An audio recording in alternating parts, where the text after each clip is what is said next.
Friends, welcome to Escare education.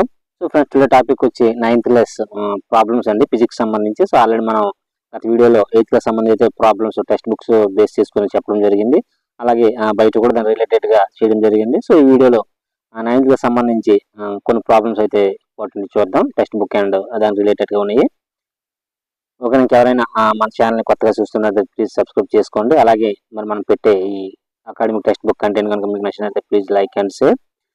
First problem, ఒక racing car 4 metre per second square సమత్వర్ణం కలిగి ఉంది. అది 10 సెకండ్లు ఎంత దూరం ప్రయాణిస్తుంది అన్నాడు. చూడండి, 4 మీటర్ పర్ సెకండ్ స్క్వేర్ సమత్వర్ణం, అలాగే 10 సెకండ్లలో ఎంత దూరం ప్రయాణిస్తుంది అన్నాడు. మనకి ఇక్కడ కాలం వచ్చి 10 సెకండ్స్, త్వరణం ఏ అనేది ఏమవుతుందంటే 4 metres per second square. So మొదటి వేగం ఇక్కడ మనకి యూ అనేది 0 అవుతుందండి, ఎందుకంటే ఇక్కడ సమత్వర్ణం మొదటి వేగం 0 అయిపోతుంది. సో రెండుగా చలన సమీకరణం చూడండి, S is equal to UT plus half AT అనే ఫార్ములా బట్టి మనం విలువలన్నీ ఇందులో ప్రతిక్షేపించండి ఒకసారి. సో యూ అనేది 0 అవుతుంది, ప్లస్ టీ అనేది 10 మీటర్స్, ప్లస్ ఆఫ్ ఏ అనేది 4 metres per second square into T square 10 square second square అవుతుంది. సో దాన్ని సింప్లిఫికేషన్ చేస్తే 400/2 అవుతుంది. సో ఓవరాల్ గా 200 మీటర్స్ దూరం అనేది వెళ్తుందండి రేసింగ్ కార్ అనేది. నెక్స్ట్ అండి, రెండో ప్రాబ్లం, నిశ్చల స్థితి నుండి బయలుదేరిన bus 0.1 metre per second square సమత్వర్ణంతో 2 నిమిషాలు ప్రయాణించిన తరువాత ఏ బస్సు వేగం అలాగే బి దూరం అడిగాడండి. సో నిశ్చల స్థితి నుంచి బయలుదేరిన బస్సు అనేది 0.1 మీటర్ పర్ సెకండ్ సమత్వర్ణంతో అడిగాడు. సో ఒకసారి చూడండి దాని సొల్యూషన్. సో మొదటి వేగం దీన్ని కూడా 0 అవుతుందండి నిశ్చల స్థితి నుంచి కనుక. సో నిశ్చల స్థితి తరువాత త్వరణం ఏ అనేది ఎంత ఇచ్చాడండి, 0.1 మీటర్ పర్ సెకండ్ స్క్వేర్ ఇచ్చాడు. సో టైం 2 మినిట్స్ ఇచ్చాడు. సో దాన్ని మనము ప్రామాణికం సెకండ్స్ కనుక 120 సెకండ్స్ అవుతుంది. సో ఇక్కడ చూడండి, త్వరణం ఫార్ములా వచ్చి ఫస్ట్ ఏ అండి, త్వరణం కనుక్కోమని కనుక v is equal to you plus 8 అనే ఫార్ములా నుంచి మనం ఇక్కడ ప్రతిక్షేపిస్తే యూ అనేది 0 అవుతుంది, ఏ 0.1, టీ అనేది 120. సో టోటల్ గా వేగం ఏమవుతుందంటే v ఈజ్ ఈక్వల్ టు ఆ విలువను ప్రతిక్షేపించండి, 0.1 ఇంటూ 120 12 మీటర్ పర్ సెకండ్ అవుతుందండి. ఇక్కడ చూడండి సైడ్ రాశాను, ఇక్కడ ఇలా సింప్లిఫికేషన్ చేస్తే మీటర్ సెకండ్ పోయి మీటర్ పర్ సెకండ్ అనేది మిగులుతుంది. సో ఓవరాల్ గా బస్సు వేగం అనేది 12 మీటర్ పర్ సెకండ్ అవుతుంది. నెక్స్ట్ బియ్యం అడిగాడండి, మనకి భరించిన దూరం అడిగాడు. సో దీనికి ఏంటంటే S equal UT plus half AT square అనే ఫార్ములా చూస్తే యూ అనేది 0 అవుతుంది తొలి వేగం, ప్లస్ ఆఫ్ ఏ అనేది 0.1 త్వరణం, టీ స్క్వేర్ 120 హోల్ స్క్వేర్ రాసుకుంటే సో ఓవరాల్గా హాఫ్ 1440 మీటర్. సో దాన్ని మళ్ళీ సింప్లిఫికేషన్ చేస్తే 720 మీటర్లు అవుతుందండి. ఒకసారి ఇంకెవరికైనా నాన్ మ్యాథ్స్ ఉంటే ఒకసారి ఇక్కడ చేశాను, నేను చేసేది ఒకసారి చూసుకోండి. నెక్స్ట్ ఫార్ములా చూడండి. నెక్స్ట్ ప్రాబ్లం, ఒక రైలు గంటకి 90 కిలోమీటర్ల వేగంతో ప్రయాణిస్తుంది. -0.5 మీటర్ పర్ సెకండ్ ఏకరీతి త్వరణం. ఏకరీతి త్వరణం అయినా సమత్వరణం ఒకటేనండి. ఏకరీతి త్వరణం ఉత్పత్తి చేయడానికి బ్రేకులు వేయబడ్డాయి. నిశ్చల స్థితికి రావడానికి ముందు ఎంత దూరం వెళ్ళిందో చెప్పండి అంటున్నాడు. సో అంటే యూ అనేది 0 అవుతుందండి. యూ అనేది ఇక్కడ ఇచ్చాడు చూడండి, యూ అనేది తొలి వేగం 90 కిలోమీటర్స్ పర్ అవర్. సో మనం అది ప్రామాణికం ఏంటంటే మీటర్ పర్ అవర్స్ లో రావాలి కనుక 90 ఇంటూ 5/18 గుణించాలండి. సో కిలోమీటర్ పర్ అవర్ ని మీటర్ పర్ సెకండ్ లో మార్చాలంటే 5/18 గుణించాలి. అలాగే మీటర్ పర్ సెకండ్ ని కిలోమీటర్ పర్ అవర్ లో మార్చాలంటే 18/5 గుణించాలి. మనకు మ్యాథ్స్ వల్ల తెలిసి ఉంటుంది ఇది. సో ఆ విధంగా చేసి ఇక్కడ మనకి తొలి వేగం is equal to 25 metre per second అవుతుంది. ఇక్కడ వి అనేది 0 అవుతుంది. అలాగే ఏ అనేది సమత్వర్ణం ఎంత ఇచ్చాడు, -0.5 metre per second square. So మనకి ఎస్ అనేది ఎంత దూరం మీద కావాలి కనుక మనకి చూడండి, v square minus u square is equal to 2as అనే ఫార్ములా ఉంటుందండి. ఆ ఫార్ములా ప్రతిక్షేపిస్తే మనకి ఎస్ అనేది వస్తుంది. ఇక్కడ వి స్క్వేర్ 0 స్క్వేర్ అవుతుంది. సో తొలి వేగం అనేది మనకి 25 whole square is equal to 2 into -0.5 into yes.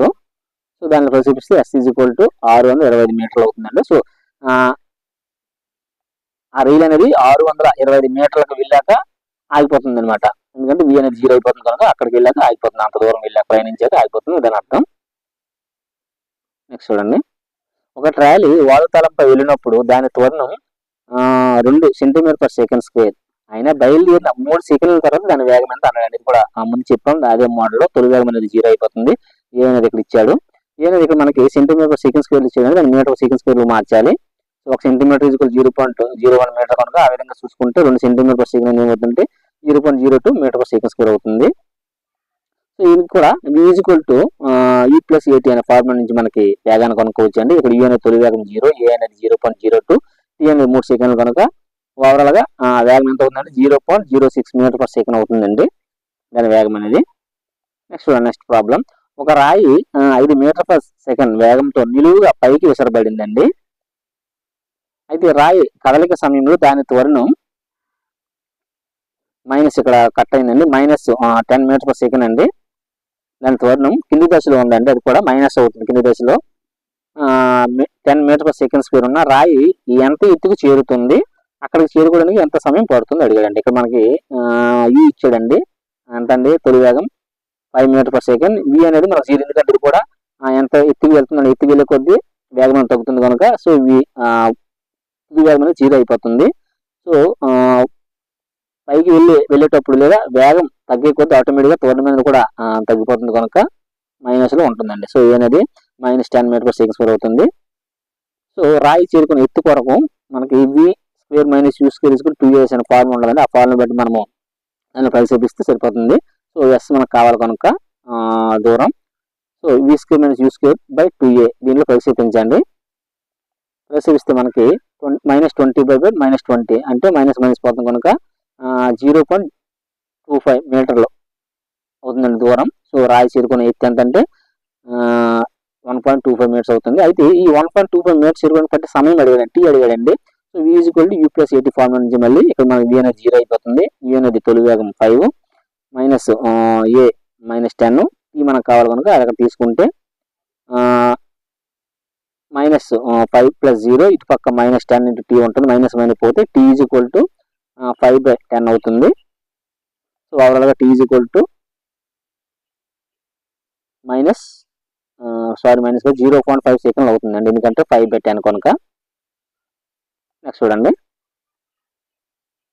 ఒక బస్సు తన వేగాన్ని 5 సెకండ్లలో 80 km/h నుంచి 60 km/h తగ్గిస్తుంది. దాని త్వరణం ఎంత అడిగాడండి, అంటే తగ్గుతుంది అన్నాడు. సో మనకి ఇక్కడ కాలం ఇచ్చాడండి, t అనేది 5 సెకండ్స్.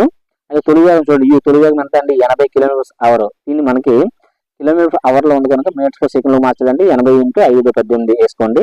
అలాగే తుది వేగం ఎంత అన్నాడు 60 km/h తగ్గిస్తున్నాడు కనుక తుది వేగం ఈక్వల్ టు 60 km/h. దీన్ని మళ్ళీ మీటర్ పర్ సెకండ్ లో మార్చుకోండి. ఇప్పుడు మనకి ఫార్ములా ఉంది, వేగం కొనుక్కోవాలి కనుక త్వరణం కొనుక్కోవాలి కనుక వేగం ఫార్ములా ఉంది, v ఈక్వల్ టు u+at అనే ఫార్ములా నుంచి ఇక్కడ మనకి ఏం కొనుక్కోమన్నాడు, మనకి త్వరణం కొనుక్కోమన్నాడు కనుక v ఎక్కడ ఏముంది 60 × 5/18 ఈక్వల్ u అనేది 80 × 5/18 a మనకు తెలియదు, t అనేది 5. సో ఇలా ఈ విధంగా పరిశీలించుకోండి. ఇప్పుడు 60 × 5/18 ఇతర పక్క ప్లస్ ఇతర మైనస్ వచ్చేస్తే -80 × 5/18 ఈక్వల్ a అవుతుందండి బై 5, ఎందుకంటే ఇక్కడ 5 కొనిస్తే ఇంతకు వస్తే భాగిస్తుంది. సో నాన్ మ్యాథ్స్ లో కొంచెం అర్థం అవ్వకపోవచ్చు. సో మ్యాథ్స్ వరకు అయితే ఇది సింప్లిఫికేషన్ సింపుల్ గానే ఉంటుంది. సో మనకి a అనేది ఒక సైడ్కి వచ్చింది, మిగతా ఒక సైడ్కి వచ్చింది కనుక చూడండి నెక్స్ట్ స్టెప్ లో. సో a అనేది ఇక్కడ 5/18 × 60 - 80/5 అవుతుంది. సో 5కి 5కి పోతే -20/18. సో ఓవరాల్ గా -1.5 అవుతుంది. ఇక్కడ త్వరణం అనేది -1.15 మీటర్ పర్ సెకండ్ అనేది అవుతుందండి. ఓకేనా. నెక్స్ట్ చూడండి, రైల్వే స్టేషన్ నుంచి బయలుదేరి సమత్వరణంతో కదులుతున్న రైలు 10 నిమిషాల్లో గంటకు 40 km/h వేగాన్ని అందుకుంటుంది. అయితే త్వరణం కొనుక్కోమన్నాడండి. ఇది కూడా సేమ్ అంతేనండి. రైల్వే స్టేషన్ నుంచి బయలుదేరిన సమత్వరణం అన్నాడు. సో తొలి వేగం అనేది 0 అయిపోతుంది. తుది వేగం ఎంత 40 km/h కాబట్టి దాన్ని మీటర్ పర్ సెకండ్ లో మార్చాలంటే 40 × 5/18 రాసుకోవచ్చు. సో కాలం అనేది t ఎంత 10 మినిట్స్ అన్నాడు, నిమిషాలు అన్నాడు కాబట్టి మనకు సెకండ్ లో మార్చాలంటే 600 సెకండ్లు. So formula v equal to u+at formula నుంచి 40 × 5/18 ఈక్వల్ టు ఇక్కడ u అనేది 0 అయిపోతుంది, a అనేది తెలియదు, t అనేది 600. సో ఓవరాల్ గా ప్రతిక్షేపించే విధంగా a అనేది 1/54. సో ఓవరాల్ గా దశాంశ స్థానంలో తీసుకుంటే a equal to 0.0185 metre per second అనేది అవుతుందండి. నెక్స్ట్ చూడండి, ఒక రైతు 40 సెకండ్లలో 10 మీటర్ల భుజంగల చతురస్రాకార క్షేత్రం యొక్క సరిహద్దు వెంబడి కదిలాడు. అయితే తన ప్రారంభ స్థానం నుంచి 2 నిమిషాల 20 సెకండ్లు పూర్తయినప్పటికీ స్థానభ్రంశం పరిమాణం ఎంత అన్నాడు. చూడండి, ఒక డయాగ్రామ్ కూడా మీకు వేశాను. ఇది టెక్స్ట్ బుక్ లో డైరెక్ట్ గా ఉన్న ప్రాబ్లం అండి. ఇది మాకు ఇక్కడ కాలం వచ్చి 2 నిమిషాల 20 సెకండ్లు అన్నాడు. అంటే 140 సెకండ్స్. బట్ ఇక్కడ 40 సెకండ్లు 10 మీటర్లు వెళ్తుంది అన్నాడు. అంటే ఓవరాల్ గా అలా ప్రతి 40 సెకండ్లకి ఒకసారి పూర్తిగా తిరుగుతుంది. అంటే 3 సార్లు పూర్తిగా తిరిగి 20 మీటర్లు ఎక్కువగా తిరుగుతాడు. అంతే కదా చూడండి, అలా రాశాను. 40 40 40 20 ఓవరాల్ గా 120 మీటర్లు కదులుతాడు. సో కనుక మనకు స్థానభ్రంశం కావాలి కనుక చతురస్రాకారం ఇలా ఉందనుకోండి, ఇదే స్థానభ్రంశం అవుతుంది కనుక చతురస్రం కర్ణం దాని స్థానభ్రంశం అవుతుంది. సో భుజానికి కర్ణం 2 రెట్లు అవుతుంది నాకు తెలుసు, ఎందుకంటే చతురస్రం యొక్క కర్ణంకి భుజానికి 2 రెట్లు కనుక స్థానభ్రంశం. సో ఓవరాల్ గా ఇక్కడ స్థానభ్రంశం అవుతుందంటే 10√2 అని అవుతుందండి ఆన్సర్.